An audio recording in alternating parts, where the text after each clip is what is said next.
Brown rice, white rice ఈ రెండిట్లో ఏది మంచిది? ఒకళ్ళని అడిగితే ఏదైనా పర్వాలేదంటారు. ఇంకొకరేమో బ్రౌన్ రైసే మంచిది అంటారు. ఇంకొంతమందైతే ఏకంగా రైసే మంచిది కాదు మానేయండి అని చెప్తారు. మరసలు రైస్ తినచ్చా?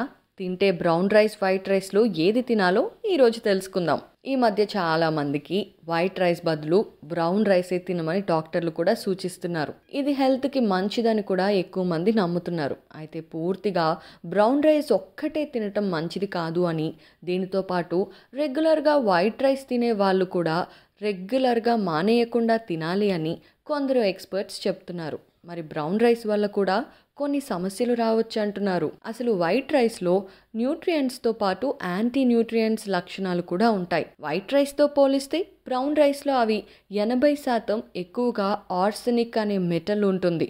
ఇది బాడీలో టాక్సిసిటీని పెంచుతుంది. పైన పొట్టు ఉండే బ్రౌన్ రైస్ వంటివి కొందరికి అరగవు కూడా.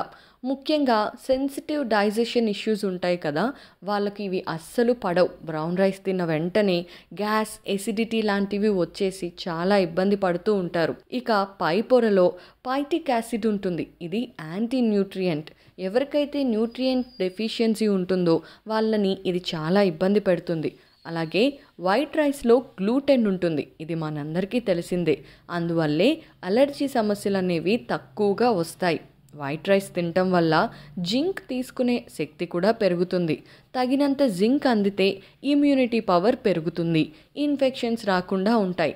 అందుకే బ్రౌన్ రైస్ తినాలా, వైట్ రైస్ తినాలా అనే కన్ఫ్యూజన్ మానేసి ఒక కప్పు వైట్ రైస్‌లో అరకప్పు బ్రౌన్ రైస్ వేసుకొని తింటే సెటిల్ అయిపోతుంది ప్రాబ్లం అని చాలామంది ఎక్స్పర్ట్స్ చెప్తున్నారు. అలాగే న్యూట్రియంట్స్‌లో కూడా తేడాలున్నా రెండింటిలోనూ పోషకాలు కూడా ఉన్నాయి కాబట్టి చాలామంది బ్రౌన్ రైస్ మాత్రమే తినకుండా వారానికి 4 రోజులు బ్రౌన్ రైస్ తిన్నా 2 రోజులు లేదా 3 రోజులు వైట్ రైస్ తినండి అని కూడా చెబుతున్నారు.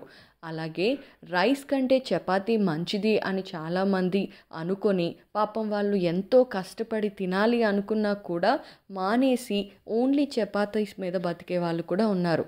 అలా కాకుండా బ్రౌన్ రైస్ అయినా వైట్ రైస్ అయినా సరే రెగ్యులర్గా తీసుకోవటం వల్ల నష్టాలు ఏమీ రావు అని డాక్టర్లు చెబుతున్నారు. కాబట్టి ఒక పూట రైస్ అలాగే ఇంకో పూట చపాతీ తింటూ లైఫ్ని బ్యాలెన్స్ చేస్తేనే ఆరోగ్యంగా ఉంటారు అంటున్నారు న్యూట్రిషన్ నిపుణులు.